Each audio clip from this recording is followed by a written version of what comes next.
વાગરા તાલુકાની સાયખા ઇન્ડસ્ટ્રીયલ એસ્ટેટમાં આવેલ શ્યામ ટ્રેલેબર્ગ tyres LLP company દૈનિક વેતન પર કામ કરતા કામદારો સાથે શોષણ થતું હોવાના આક્ષેપ સાથે ભારે હોબાળો મચાવી ન્યાયની માંગણી કરી હતી। એક તરફ અતિવૃષ્ટિ સર્જાતા હાહાકાર છે તો બીજી તરફ સાયખાની શ્યામ ટાયર કંપનીમાં કામ કરતા કામદારો પેટી પાટા બાંધવા મજબૂર છે। મહિનામાં 10-15 દિવસથી રોજગારી ઉપર કાપ મૂકી દેતા કામદારોના માથે પહાડ તૂટી પડવા જેવી સ્થિતિનું નિર્માણ થયું છે। છેલ્લા 10 દિવસ ઉપરાંતથી શ્યામ ટાયર કંપનીમાં શટડાઉન લાગુ કરતા 50થી વધુ કામદારોના રોજીરોટીનો પ્રશ્ન ઊભો થયો હતો। માત્ર મૌખિક જાણ કરી કોન્ટ્રાક્ટરોને કામદારોને નહીં મોકલવા સૂચન કરાયું હતું। જરૂરિયાત મુજબના કામદારોને કંપની સંચાલકો બોલાવતા હતા, પરંતુ ઠેકેદારો દરેક કામદારોને કંપની આવવાનું સૂચન કરતા હતા, જે પૈકી કંપની અને અન્ય કામદારો પરત કરતી હતી। 50થી વધુ કામદારોને રોજે રોજ બોલાવી પરત કરતા હતા, જેથી પોતાનું ઈંધણ બાળી દિવસ બગાડી કામદારો કંપની આવતા હતા અને વિલા મોઢે પરત ફરતા હતા। 10 દિવસ કરતા વધુ સમય સુધી સતત આ પ્રકારના વ્યવહારથી કામદારો આજરોજ ધરણા ઉપર બેસ્યા। 50થી વધુ કામદારોને જ્યારે પૂછવામાં આવ્યું ત્યારે અનેક બાબતો સપાટી પર આવી હતી, જેમાં મુખ્યત્વે કામદારોનું શોષણ, તેમની સુરક્ષા અને તેમને મળતું દૈનિક વેતન। આખો દિવસ કાળી મજૂરી કરતા કામદારોને માત્ર 460ની આસપાસ વેતન ચૂકવાતું હતું, જેમાંથી પીએફ અને માસિક 4 રજાઓના નાણાં કાપી લેવામાં આવે છે। સેફટી માટે 200-300 રૂપિયાની રેન્જમાં સેફટી શું આપી ખાનાપૂર્તિ કરવામાં આવે છે। કોન્ટ્રાક્ટરોના આંતરિક ઝઘડામાં સ્થાનિક કામદારો માટે રોજગારીનો પ્રશ્ન ઉદ્ભવ્યો હોવાના આક્ષેપ કરવામાં આવ્યા હતા। ઓછું વેતન, રોજગારી નહીં મળતા કામદારોને મહિનાના લોન, હપ્તા, ઘર ભાડું ભરવા સહિત ખાવાના પણ ફાંફા પડતા હોવાની બૂમો ઉઠી હતી।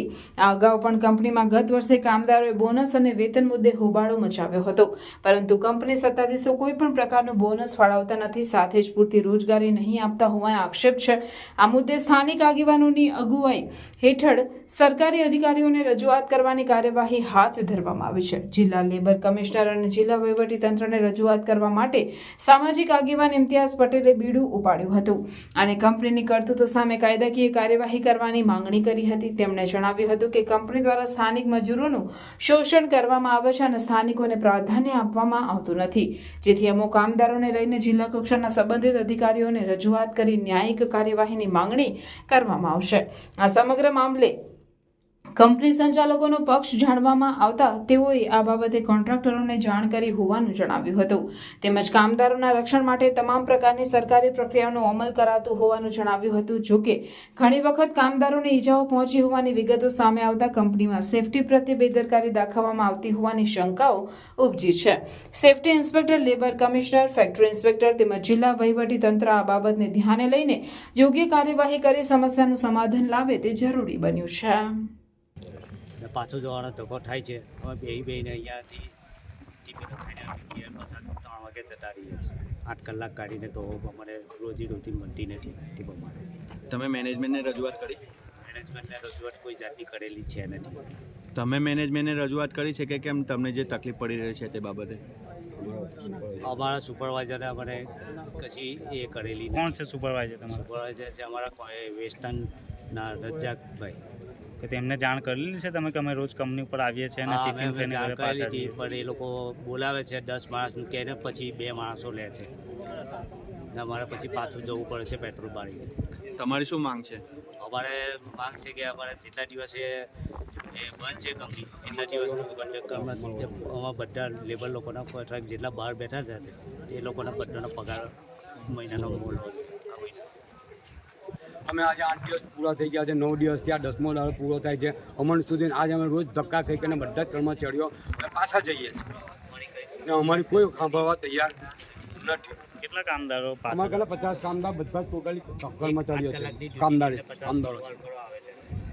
તમારી માંગ શું છે? અમારી માંગ તો એ છે કે અમારા જેટલા દિવસનો પગાર અમે જે ઘેર બેઠા છે એમનો અમને પૂરેપૂરો બધો વર્તાવ અમને આ લોકો કર્મચારીઓને બધાને મળવો જોઈએ। અમારી તો આ અમારી આશા મોટી આ છે।